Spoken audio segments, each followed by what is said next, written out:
Hello everyone, my name is Soraya Sobada. I thought today I would kind of talk to you all from the perspective of music production because I started as a content provider with music. I want to talk a little bit about software, and I want to talk about DAWs, and I want to talk about Cubase because that's the DAW that I used in my recordings. Now, I started recording dance music back in 1990. 91 is when I really started understanding how to program and work Cubase.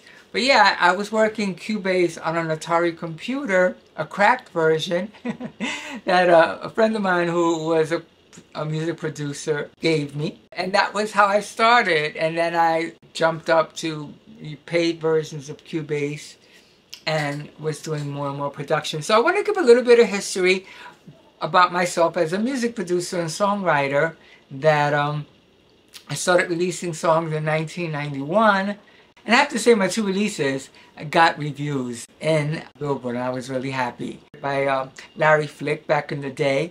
And I want to also say that my music has been in documentaries, and that my music was actually considered for video game products and companies.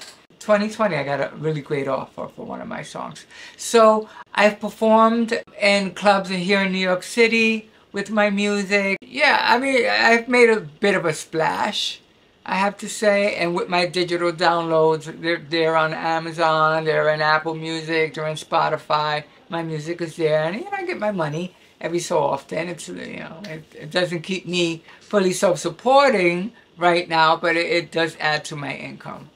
So the reason why I'm talking in this episode about DAWs is because, like I said, I've been working on with Cubase since 1989-90 and went through all of the versions and stuff. And right now, I work on Mac, and I do have right now, I usually go with the Pro versions of Cubase, but right now I'm working with Cubase Artists. Now, I started working with Logic when I bought my MacBook Pro with the M1 Pro chip.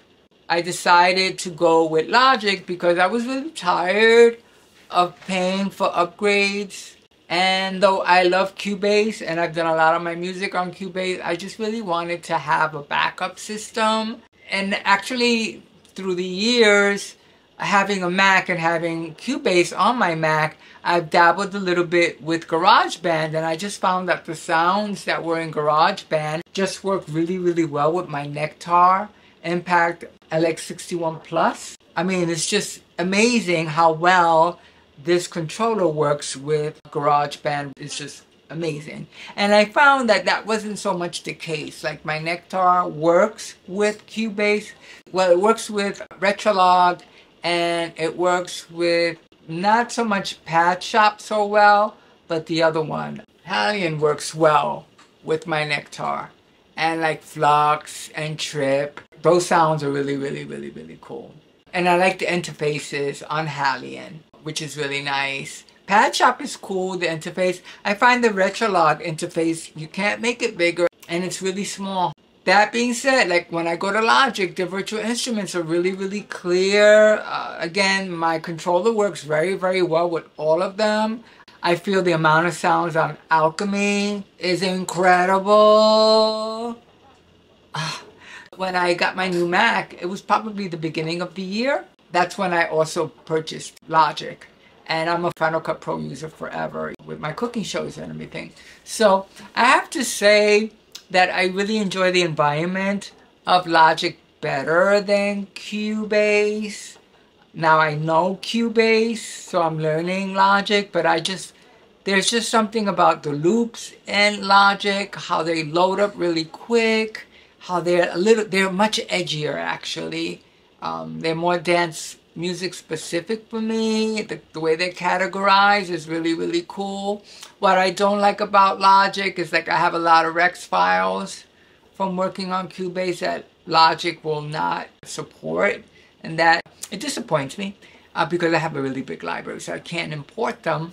But again, the loops in Logic are amazing. The virtual instruments and all the sounds in Logic to me are amazing. And there's just something like I just started on this one song here. It's actually my first full song that I'm doing in Logic. I'm able to pull loops and everything like real so fast. Where in Cubase, I'm not working like that. It takes a little longer to find something I like, and the different windows with the virtual instruments and the loops, and I don't know, I just find that to be a little bit cumbersome. Once I saw how easy it was to find things in Logic, when I go to Cubase, it annoys me. This is not easier. The pluses on Cubase is with audio editing, with Very Audio, Scale Assistant, things like that. It's really hot. I mean, it's really, really amazing, amazing, amazing. Well, I've done harmonies, like take one vocal and do harmonies in Cubase. I'm not sure if I could do that yet in Logic. One other plus that I like a lot in Cubase is the sample track.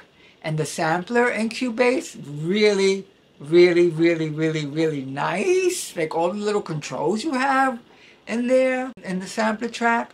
I've played with the sampler in Logic. It's okay. I haven't really gotten it like really quick like I got it quick with the sampler track in Cubase. So of course there's these pros and cons. A lot of pros and cons. But the fact that I have Cubase, and I will always keep Cubase, and the fact now that I have Logic, I'll take the good from both. I like to consider music production songwriting like playtime. I find that Logic, to me, when I'm in the Logic environment, is definitely playtime. Actually, Logic, if I just want to play my keyboards and play different pads and do different manipulations with the controls, I enjoy that much, much more on Logic's environment than Cubase. You know, I've been forcing myself to find the pluses in the virtual instruments in Cubase, and I decided just recently I'm not going to force myself to get into that. Like, what I'm going to do right now is actually work all my full productions on Logic, and any vocal tuning and stuff like that I want to do beyond flex pitch and my auto tune, which I don't really use that much. Then I'm going to bring those vocals into Cubase and do Very Audio there and whatever else that I want to do. But so I just wanted to give my perspective on my audio recording. I'm a songwriter. Really, I love writing. Like all my songs that I have out, like 90% of the songs are written by me. And actually, I used to do full production on Cubase. But now, production is a lot more edgier and more technical, which is really, really good. But it really requires for me to learn more. So I want to say that I've learned a lot from a lot of YouTubers here. I don't know their names, but there's a lot of great people that I'm subscribed to on Cubase knowledge, and then Logic knowledge. So that's a great thing. And I want to say that yesterday was the first time I went to Logic Help because I was having an issue with something, and I was able to get an answer like within like 2 hours, which was amazing. Because like I said, I really want to get more into Logic. So I just wanted to introduce myself to the music producer community here on YouTube, and just say that, you know, hey, my name is Soraya. I have a cooking show. I'm a dance music producer. I have charted on Billboard. Another song of mine actually was a breakout. It was my song Free Yourself by Junita Perez project featuring Tina Cox. And that made a breakout on the Billboard chart. And it was really great because I made that in my living room. And like I'm on like the same sheet of paper on Billboard with Madonna. I think Madonna's hung up or something was happening at the time. So just to say that yes, you could chart and you could do really well with a recording studio, home studio. I mean, I had no soundproofing, nothing. I still have the same microphone, which is the Shure SM57. It's right over there. Same mic I've had from the very beginning. And those songs continue to do fairly well. Right now, the new songs, if you check my channel, the new songs are Welcome to the Club, Take Me Back, and a new remix of Free Yourself. Those are the same vocals that were on the version from 2008. But now I had them remixed. I remixed it with a co-producer. We worked on it together. So I'll keep running those vocals on my SM57. And hopefully I plan to do some really great music on Logic, with maybe a little help from a friend called Cubase. So thank you very much, and I'll be posting other videos soon about my adventures in Logic land. So thank you for watching. My name is Soraya. Take good care. Bye.